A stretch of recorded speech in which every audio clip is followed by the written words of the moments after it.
السلام علیکم جی، فیاض رامے آپ لوگوں سے مخاطب ہے اور امید ہے آپ سب لوگ ٹھیک ہوں گے اور شکر الحمدللہ میں بھی ٹھیک ہوں۔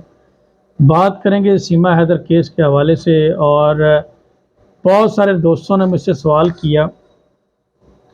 کہ اگر سیما حیدر وہاں پہ بچہ پیدا کر لیتی ہے تو اس کے لیے قانون کیا ہوگا۔ تو اس پہ ویسے تو میں پہلے بھی کئی دفعہ کلیئر کر چکا ہوں، لیکن میں ایک دفعہ پھر اس چیز کی وضاحت کر دوں کہ جہاں تک میں نے اسٹڈی کیا ہے، سیما حیدر کو بچہ پیدا کرنے سے کوئی فائدہ، کوئی حاصل وصول نہیں ہونے والا ہے، اور نہ ہی اس بیس کے پر اسے سٹیزن شپ مل سکتی ہے، کیونکہ سٹیزن شپ ایکٹ 1955 اور کانسٹیٹیوشن آف انڈیا کا آرٹیکل 5 to 11 یہ کلیئر ہے اس معاملے میں کہ کوئی بھی انلیگل امیگرینٹس اگر بھارت میں داخل ہوتا ہے اور وہ کسی کو برتھ دے دیتا ہے، بچہ وہاں پہ پیدا کر لیتا ہے، تو وہ ایک ہی صورت میں وہاں پہ برتھ سرٹیفکیٹ کے لیے اپلائی کر سکتا ہے کہ اگر اس نے لیگل میرج کی ہو، وہاں پہ اس کے پاس رجسٹریشن آف میرج کا پورا جو طریقہ کار ہوتا ہے، وہ تمام تر ڈاکومنٹس اس کے پاس موجود ہوں، اور اس کا فادر جو ہے وہ بھارتی ہو، اور اس کی بیس پہ وہ کر سکتا ہے۔ اب ایسی صورتحال میں جہاں پہ ایک خاتون انلیگل امیگرینٹس ہے، تو یہاں پہ قانون جو ہے وہ section 3 of citizen ship act کا بالکل کلیئر ہے، اور وہ یہ کہتا ہے کہ جو انلیگل امیگرینٹس ہیں ان کے بچوں کو سٹیزن شپ نہیں ملے گی۔ ہاں، اگر دونوں پیرنٹس میں کوئی ایک بندہ بھارت کا ہو تو اس کو سٹیزن شپ مل سکتی ہے۔ تو جن لوگوں کا خیال یہ تھا کہ سیما حیدر وہاں پہ بچہ پیدا کر کے سٹیزن شپ لے لے گی، تو یہ بھی اس بات کو بھی دل سے نکال دیں، کیونکہ سیما حیدر کی ابھی تک شادی اس کے ساتھ انٹیکٹ ہوئی نہیں ہے۔ دیکھیں، کیونکہ وہ کسی بھی عدالت میں، کسی بھی فورم میں ابھی تک یہ نہیں لکھ پائی کہ ثابت نہیں کر پائی، اپنی شادی کے حوالے سے کوئی ثبوت نہیں دے پائی، نہ ہی کوئی وہ ویڈیو دے پائی ہے، نہ ہی وہ کوئی اور ایویڈنس دے پائی ہے۔ اور اگر شادی کی بات کی جائے تو میرج رجسٹرار کے پاس جا کر باقاعدہ طور پر شادی جو ہے وہ رجسٹر کروائی جاتی ہے، دین اس کو آفیشیل گزٹ میں دیا جاتا ہے، دین کورٹ میں دیا جاتا ہے، دین وہ ایک افیکٹیبل آپ کہہ لیں وہ ہوتی ہے، دین وہ شادی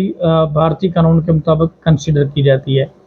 اور اڈاپشن کا جو طریقہ کار ہے، کچھ لوگ یہ کہتے ہیں کہ جی بچہ اڈاپٹ کر لیں گے۔ کل بھی ہمارے کسی بہت پیارے بھائی نے کہا تھا، تو اڈاپشن کے لیے بھی 21 ایئرز کا گیپ ہونا چاہیے۔ اگر اس کو اڈاپٹ کر لیتے ہیں سچن آنے والے بچے کو، تو وہ کر سکتے ہیں۔ اس پہ بھی وہ دیکھیں گے کہ انلیگل امیگرینٹس کے بچے کو اڈاپٹ کرنا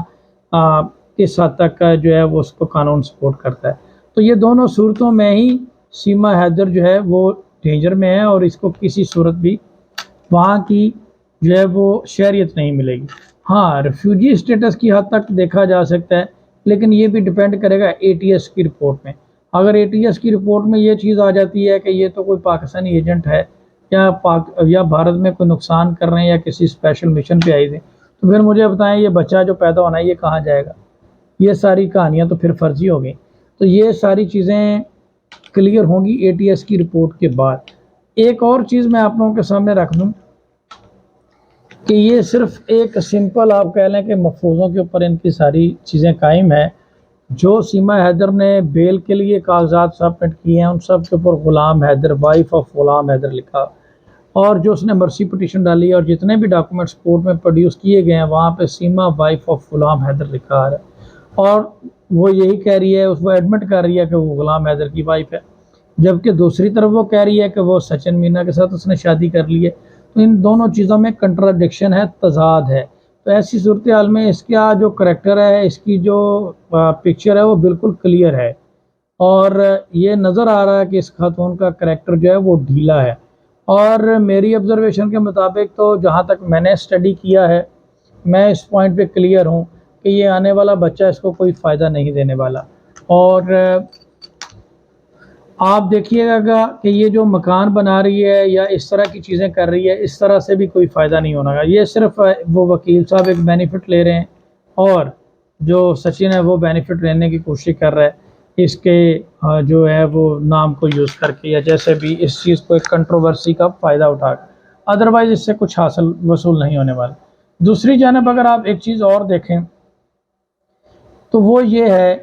کہ آپ دیکھیں کہ ابھی تک سیما حیدر کے پاس بھارت سے ریلیٹڈ کوئی ڈاکومنٹ نہیں ہے، ٹھیک ہے۔ وہ کہتی جی میں نے بگ باس میں یہ سارا کچھ کر لیا ہے، تو کوئی ایگریمنٹ لائیں بھائی، کوئی ہے؟ جی میں نے میڈیا پرسنالٹی بننا ہے، تو کیسے بنے گی جی آپ میڈیا پرسنالٹی؟ تو یہ چیزیں بالکل بے بنیاد ہیں، لیگلی ان چیزوں کا کوئی جواز نہیں بنتا۔ اور جو مرسی پٹیشن انہوں نے ڈالی ہے اس میں بھی کوئی شہریت کا کوئی ذکر نہیں ہے۔ تو اگر اس پوائنٹ پہ میں غلط ہوں تو میری تمام وکلاء سے، تمام دوستوں سے یہ گزارش ہے کہ وہ ریسرچ کر کے آئیں، اور اس پہ اگر ان کا کوئی پوائنٹ آف ویو ڈفرینس ہے تو مجھے بتائیں۔ اور اس حوالے سے نمبر آف کیسز پہلے ڈیسائیڈ ہو چکے ہیں، جیسے گلزار خان ورسز دولت بی بی کا ایک کیس میں نے آپ لوگوں کو بتایا تھا کہ اس میں وہ شخص سعودی عرب میں پینٹر تھا اور وہ اللیگل طریقے سے وہاں پہ بھارت میں داخل ہوا، وہاں پہ اس نے بچے بھی پیدا کر لیے، سارا کچھ کر لیا،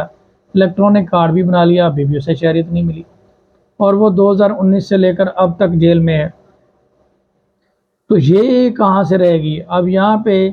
الہ آباد ہائی کورٹ کا ڈیسیژن بھی آ گیا کہ 7 پھروں کے بغیر شادی ممکن نہیں ہے۔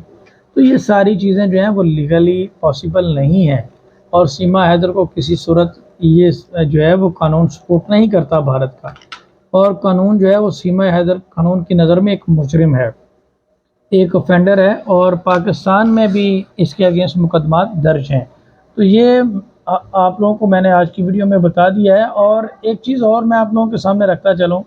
کل میں نے ایک ویڈیو روشن عظیم صاحب کا بیان لگایا تھا کہ غلام حیدر سیما حیدر کو ابھی ایکسیپٹ کر لے گا، تو میں آپ کو بتاؤں ابھی ایسا کچھ ہے نہیں۔ یہ انہوں نے اپنا ایک اوپینین دیا ہے اخلاقیات کو دیکھتے ہوئے، انسانیت کو دیکھتے ہوئے، اپنے بچوں کو دیکھتے ہوئے، جبکہ ایسا کچھ بھی نہیں ہے۔ میرے خیال میں غلام حیدر کو ایسا نہیں کرنا چاہیے، اور وہ ایسا کرے گا بھی نہیں۔ اس کی وجہ یہ ہے کہ اس خاتون نے کوئی اچھا کام نہیں کیا ہے، اور اس خاتون نے پورے پاکستان کے اداروں کو بدنام کیا ہے، اور دو طرفہ ممالک کے تعلقات کو خراب کرنے کی ایک سازش کی ہے، اور بیرونی جو سازشیں ہیں ان کا ساتھ دیا ہے، ان کے ساتھ مل کر، تو کبھی بھی یہ ممکن نہیں ہے۔ اور کچھ جرائم تو اس کے ایسے ہیں جس کی کمپلین اسٹریٹ ہے، تو یہ کسی بھی صورت سزا سے بچنے والی نہیں ہے، اور اس کا مقدر جو ہے وہ جیل ہی ہے۔